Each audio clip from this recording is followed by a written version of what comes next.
Come to you live from a giant pile of minion corpses. This is Optimal Play. I'm Brandon. I'm Josh. I'm Jordan. And I'm Christian. And we are here because we need to learn how to play Guards of Atlantis. Jordan's going to teach it to us. Yes. And we thought someone might find it useful if we turned on the cameras. Basically sums it up. Maybe you need to learn how to play this game too. If so, you're on the right channel. If not, watch something else. Speaking of watching something else, we did already do a playthrough of this game. And there's a link to it probably above my head right now. Ooh. So if people want to check out the playthrough, and after they watch this, or instead of watching this, they can. But with that, did you guys know, I don't know how up to date you are on like modern technology, but do you know you can play games electronically now? Oh, e-games. Yeah, I was just Yes. gonna say. Yeah, exactly. I've heard of e-games. Electronic games. Yes. Yeah. There's even this type of e-game called a MOBA, where everyone like dials up their modems and Sure. plays together A modem as board. That's what MOBA stands for. so yeah, something like that.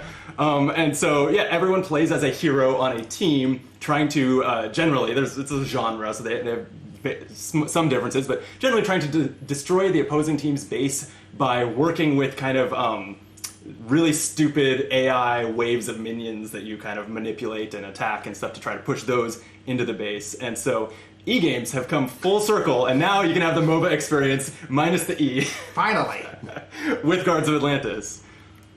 So that's what's going on here. I'm excited about it. I know that Jordan is great at teaching it, so would you Thank you. teach us Yes. to play Guards of Atlantis? Yes, I'm happy to. So yeah, as you said, this is a tabletop MOBA game, and in it, each of us will play as a hero, one of these sort of larger minis, and we'll be fighting over this battlefield, which is called Atlantis for some reason, and we'll be competing to win the game in one of three manners. So one way to win the game is by repeatedly killing your opponent's heroes, right? Which are these minis once again. When you kill a hero, that team's life pool is going to decrease by an amount that's variable depending on the hero's level. So as you'll notice on the side of each of these hero player boards, which I'll put one closer here for the camera to see, as your level goes up, the life you lose for dying also goes up. In a 4-player game, you have 6 lives to lose, and once the last one's gone, your team has lost the game. There are 2 other ways to win. Both of them relate to these minions. And so these, as Brendan mentioned, are sort of an abstraction of minions running from each base towards the center of the battlefield and fighting. And if you as a hero can help your minions win this battle, you'll get to push the lane towards your opponent's base. So the moment the last minion of one team is removed, so the moment this is removed, we're going to push the lane towards the losing side's base and respawn minions over here, right? And so that'll happen the instant that the final minion dies. And you'll notice that when you respawn, there is a disadvantage for the aggressing player, the aggressing team.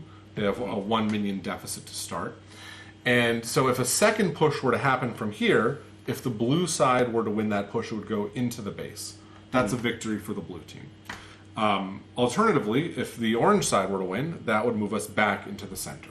Okay. So the second way to win the game is to win essentially 2 subsequent pushes into the base of your opponents. That's a win. The third way to win is sort of the timer of the game. There are these 5 wave tokens, and each time a push occurs, one of them is removed. Every odd-numbered push will always come out of the middle of the board. And the reason that is that the first push, from the center of the board goes here. The second push either wins the game or it resets retreats, it. yeah. Right, Yeah. exactly. So every odd-numbered push will come out of the center. The 5th push is the final push of the game. So if we've gone through 4 pushes, we're back in the center. If you win the 5th push, you win the game. Got it. That's the sort of the timer. That's the third way to win. Okay, so now that those win conditions are understood, we can sort of reset this back to the center and start talking about how the game is played. First you get a laptop. First, Everybody, well, 4 laptops in our case. right. Some LAN cables, I guess, were MOBAs around when there were LAN parties? No. I feel like they were like ships passing the night. Like Okay. LAN parties were like ended with the late 2000s, and MOBAs came along like 2010. Does that Yeah, seem right? All right, so how do you play the game? So the game's going to play over a series of rounds until one of those victory conditions occurs. every round has sort of 2 phases. You have the player turn step, where players will take 4 turns. Then you have an end of round step. And I think it makes sense to actually just say briefly that the end of round step, during that phase, there's going to be a minion battle, wherein if one side is ahead on minions, they're going to kill minions equal to the number they're ahead by. So there's 2 more blue minions out here than red. Red's going to lose 2 minions. Okay, and then players are going to get a chance to level up. We'll cover the mechanics of that a little bit later. And then we're going to get all our cards back and start the next round. So that's what happens at the end of the round. When the and I actually do need a reminder on this. When minions are destroyed in the minion battle, who chooses which ones are killed? The side that controls the dying minions. Okay, so they have to sacrifice. You choose your own. Okay. You choose which ones are going to die. That's right. And we'll return to that battle in slightly more depth a little bit later. But let's zoom in now on the 4-player turns. So at the start of the first round and at the start of every round, you're going to have 5 cards in your hand. You'll have 1 gold, 1 red, 1 gray, 1 green, 1 blue. That might be your hand. And every turn, we're going to have 2 phases. First, the players are going to decide what to do. They can talk as much as they like, strategize with their team, as long as you're speaking out loud, and decide which card. I can't use my psychic communication. well, there are, so you can't whisper to your teammate, Okay, right? okay. You also can't say, "Hey, read this," subtly. You have to sort of say it in a way that the entire table can hear. And then everyone's going to select a card and play it face down, right? So each of you would play a card face down. Then we're going to reveal all the cards, and we're going to resolve them in initiative order, which is the number on the top left of the card. If there's a tie, we're going to look at that tiebreaker coin, currently set to blue. Oh, it's covered by the camera there. There it is. Currently set to blue. There you go. Do we randomize that every turn? It'll be randomized at the beginning of the game. Then once the blue player wins a tie, they'll sort of flip it. just So if flips. you guys had both played a 12, you would go first. Got it. Then you'd flip the coin, and then the red team You would just go. take turns winning ties. It's Take very, turns very winning equitable. ties. Right. And Just and- like MOBAs. Very equitable. For sure. And if there's a tie on the same team, the team decides. Those 2 players can decide who's going to go first. And so on your turn, you're going to use your card to take one of essentially 3 actions. The first one is move. So in order to take a move action, you have to have a boot on your card. The boots are usually going to be in these banners. By the way, these are sort of side actions, and these are main actions. And so when there's an icon down here that sort of goes along with this text effect, this whole thing is 1 action, and then for these 2 actions, all you need to know is the symbol, if that makes sense. And so cards might have different symbols down here. This is a defense card is the main effect, and that's sort of how that's shown. Okay, so when you want to take a move action, you have to play a card with a boot on it, as we said, and you can use that move action in one of 2 ways. The first way is just to move the number of spaces printed on the boot. So you have a 1, you have a 2, you could move 1 hex. Brogan here could move 2 hexes, whatever you like. Simple. The second way to use a move action is to completely ignore the number on the boot and take a fast travel action. When you take a fast travel action, if there are no enemy units in your zone, the board's divided into these different zones, right? There are 7 of them.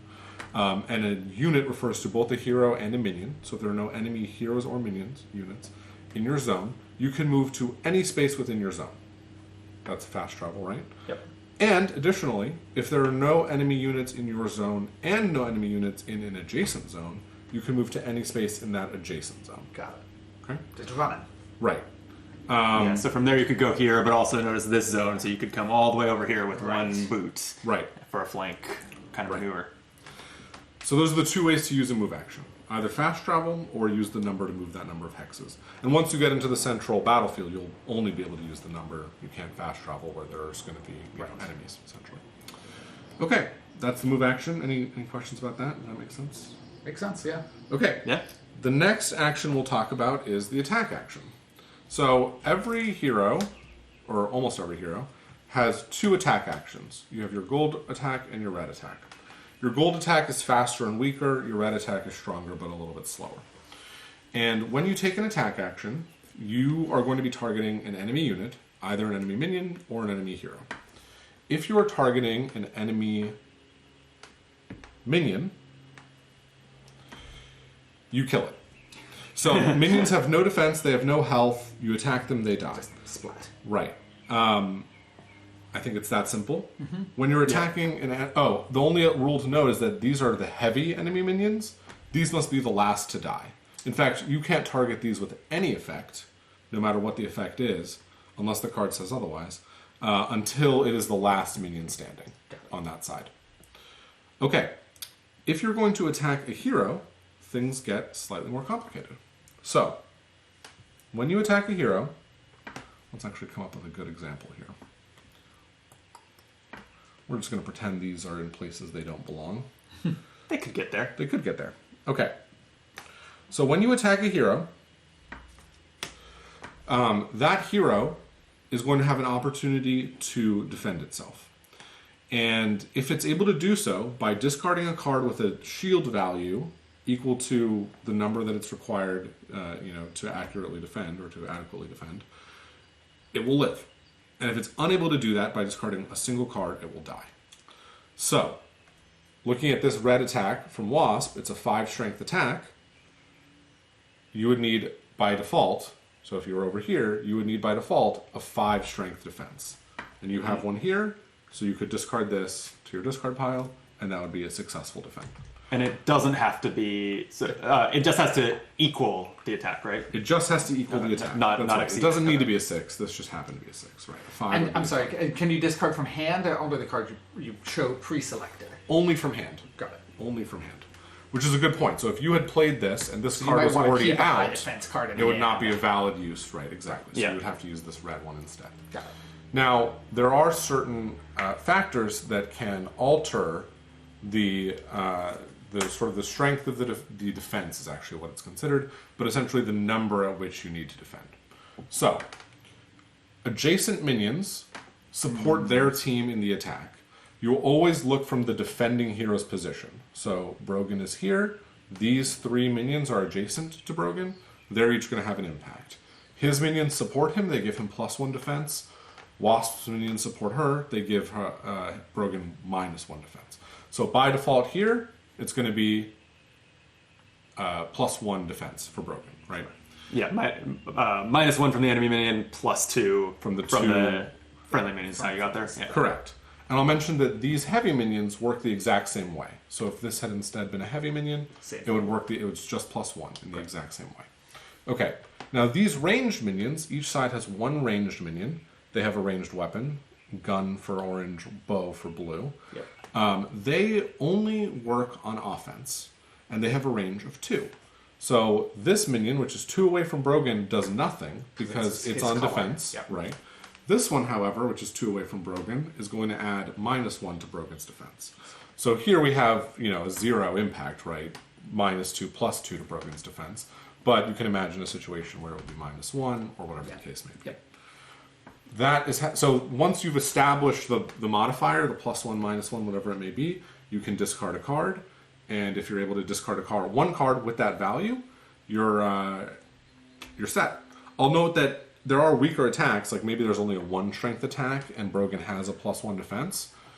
Doesn't matter. You still have to discard a defense just card. gonna ask. You Yep. must Yep. discard a card to defend. Got it. And that card has to have a shield on it, right? And that card has to have a shield on it. Some of them Not all have cards don't. no defense value at all, and that's not a 0. That's a you can't defend got with it. it. Yeah. Right.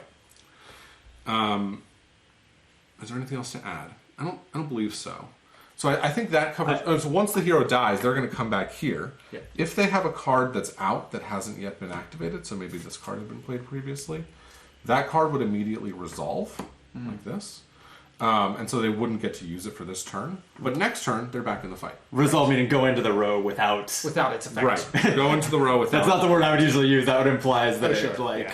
That's fair. happens. Yeah, it doesn't happen. It's wasted. Yes, it's Yeah. it's burned. Right. And- I'll have to cover that in a sec. And I would just reiterate, I know you said this, but heroes have 1 hit point. Like, if you fail to defend, you are dead. Dead, yeah. So Nothing has hit points, I guess, except the home bases. But Yeah. there's no tracking of health for heroes or minions. at all times in this game, you are 1 hit away from Right. death. Another way to think about it is that your Just like real hand life. is your hit points. Right. So Sure. if you lose cards from your hand, you're going to be less able to defend. That makes And at the sense. start of every round, you're at full strength again. So once Brogan died, we would check his level and turn over that many heart tokens over here, which would move the blue team closer to that victory condition. Yeah, the number in the heart. Right. Here, right? Yeah. Next to his level. Okay. So I think that's everything you need to know about attacks. I will mention as well, actually, there are ranged attacks and there are melee attacks. Yep. A ranged attack will say ranged. So for instance, this attack is a ranged attack. It says attack dash ranged. Got it. Okay. This ranged attack has one range. One range means next. Okay. I know that seems counterintuitive. However, there are certain cards that only interact with ranged attacks. Sure. Range can be boosted by a variety of effects. Right. So even though this is a one ranged attack, that doesn't mean skip one hex. It still just means one range. Got it. Yeah, I think that's adequate for attacks. The third type of action, unless there's any questions on that. Makes sense. No, All right. so far so good. Third type of action is a skill action. Skills are various. They work in a variety of ways. Oftentimes they'll have a radius of effect. Note that radius and range are different symbols. Yep. So certain things will interact with radius, certain things will interact with range. They have this sort of book symbol. That's what says it's a skill. And basically you just do what they say. And like I said, there's a variety of them. There are some cards, I'm not sure if there are any examples in these two characters, that have like a skill slash attack or skill slash defense symbol. Oh, I didn't know that was a thing. That's not very important. You just do what the card says. Yeah. All right. So that is those. And then so we covered move, we covered attack, we've covered skill. There are also defense cards where the main symbol is defense, but those cards are never played down to activate that keep them in symbol. hand. You can play this down for its movement effect because it also has the boots, or you can keep it in hand to use its defense effect. Great. Okay, so let's go to the end of round step, and then I'm going to tell you guys a few more details about these cards. At the end of the round, so after everyone's played 4 turns, let me cover one more thing. You might discard cards to defend against attacks. You only have 5 cards in hand. Yeah, so There if are you 4 discard turns. twice. If you discard twice, you're not going to take a turn 4. Everyone else still will. All right? Can I? Oh, I was going to suggest we cover one more thing before end of round step. Absolutely. How do you get money? That's right. You're Thank gonna need you. it I at the can't end of the believe I round. skipped that. Okay. So when you kill a minion, either a melee or ranged minion, you get 2 coins from this little supply of coins. If you kill a heavy, and again these would have to be the last to die, 4 coins. And if you kill a hero, you get coins equal to their level. So one to the sort of the leftmost number on this track, 1 through 8. And your teammates get coins equal to the number of hearts that the team would lose. Nice. So killing heroes also funds your team. Which makes sense, because often it's a team effort to kill a hero. You'll have to make them discard a Whittle card and do down. another kill, that Yeah. type of thing. And we're all on the same team. You know, we're working together. No, 2-on-2, 3-on-3. To be clear, you're not on our team. Yeah. Okay. All right. And so that's everything you need to cover during the round. So going on to the end of round step, first everyone will collect their cards. Then there will be a minion battle. The order of this doesn't matter. The minion battle will happen. And again, you'll check the difference. So right now we've got 6 against 4, so 2 would die from the orange, and it'll be the orange team's choice which 2. And then heroes get a chance to level up. The cost of leveling up is your current level. We'll have these little cards out that will track our levels. So if you're on level 1, it costs 1 coin to level up. You can level up multiple times in a round, and in fact, you must level up to the full extent of your ability. There's no saving coins that you could spend to level up. Got it. When you level up, Is there any? There's no other purpose for coins, right? No. Other than Well, actually- maybe some characters care about how many coins they have, but Right. there's really no reason you would hold back. no, you mostly want to level up. Unless you Yeah. wanted to surprise some, like maybe you wanted to defer a decision about which path to take. Sure. Yeah.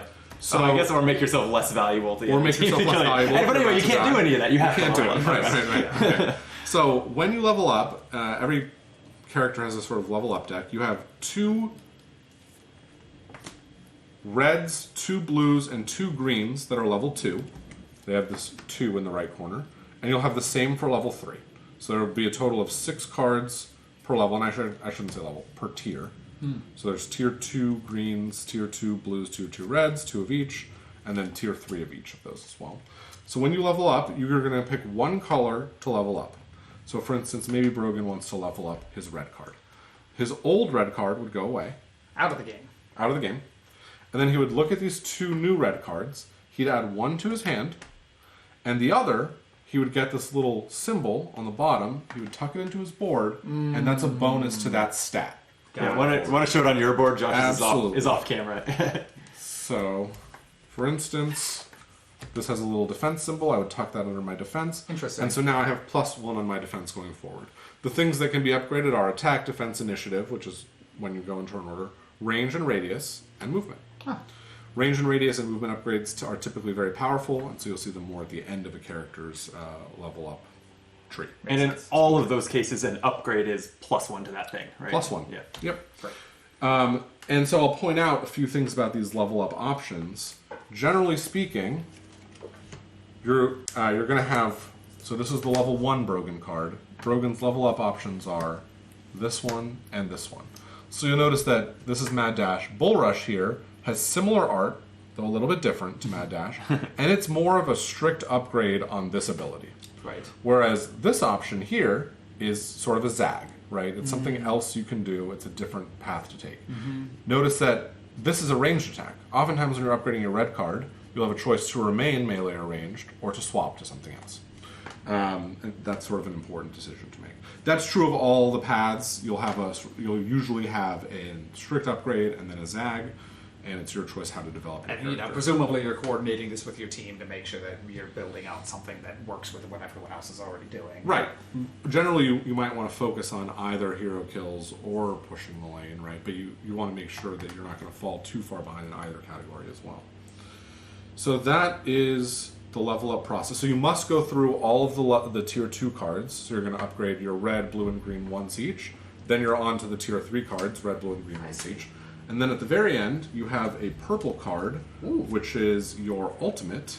It's when you get to level 8, it's a tier 4 card, and it is not a card you play. It is always on. It will sit next to your board, and it will scare the crap out of your opponents. These are very strong, but you're not going to see them every game. And they're more like triggered effects rather than an action you take. Yeah, they're passives in some way. They're usually passive. So this one says you count as 2 minions during minion battle.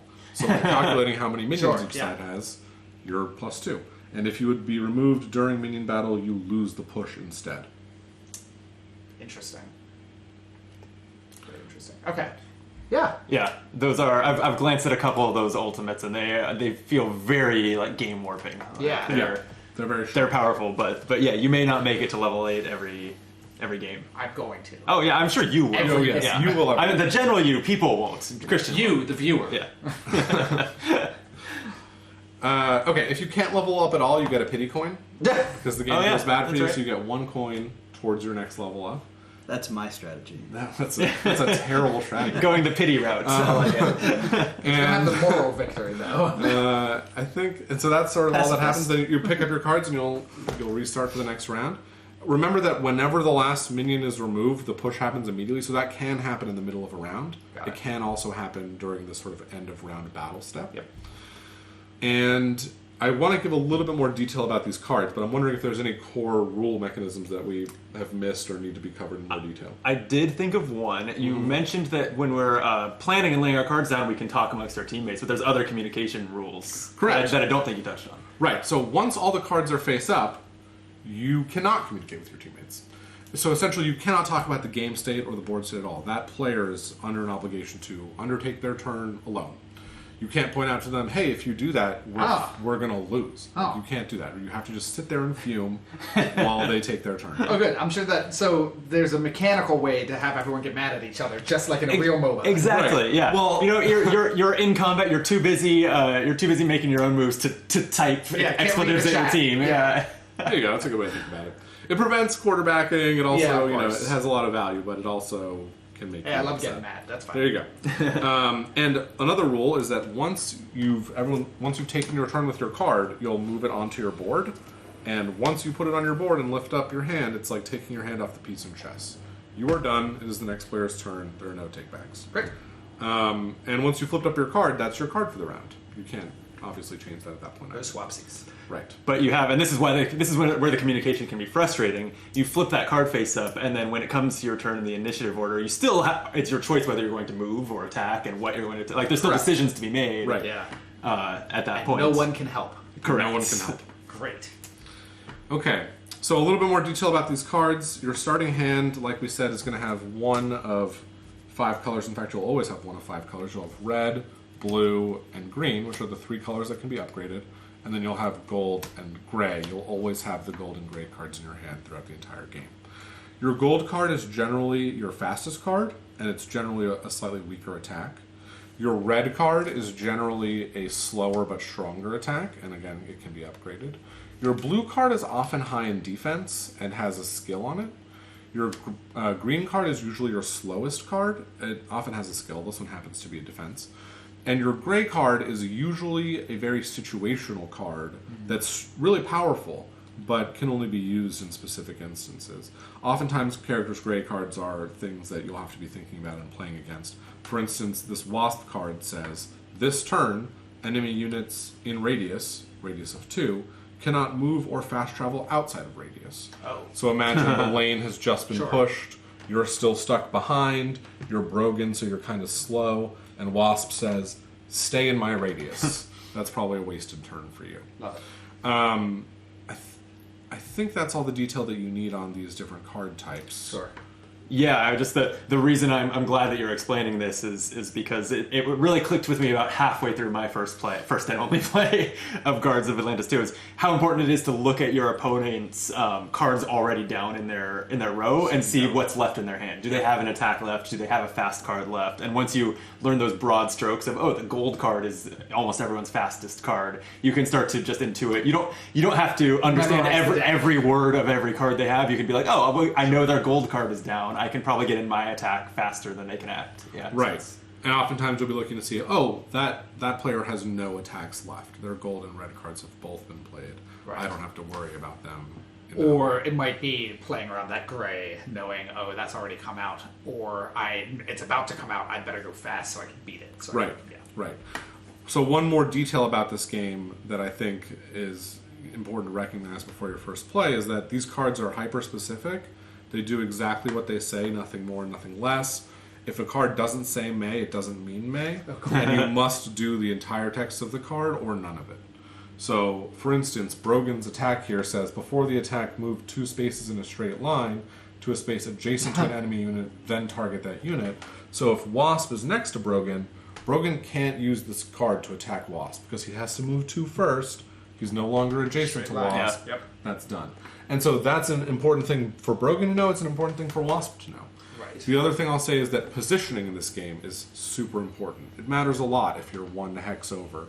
And for more on that, you can see our last play of this game, where a minion moving 1 hex from here to here or something that was a game-losing move. It really was. And what was it was a throwaway. It says like, I didn't really play this card to push a minion, but the card says push a minion, so I have to, and that was critical. Yeah, to the outcome of the game. It's wild. You gotta really be careful every move. I love hex maps. There you go. That's great. Yeah. Well, that's the focus of this game. And so, this is a really fun game. The characters are very unique. They work in different ways. Are there 6 characters? In the base game, there are 7. If you bought all the expansions in the first Kickstarter, there's 15 more. And I think the other game found just ended.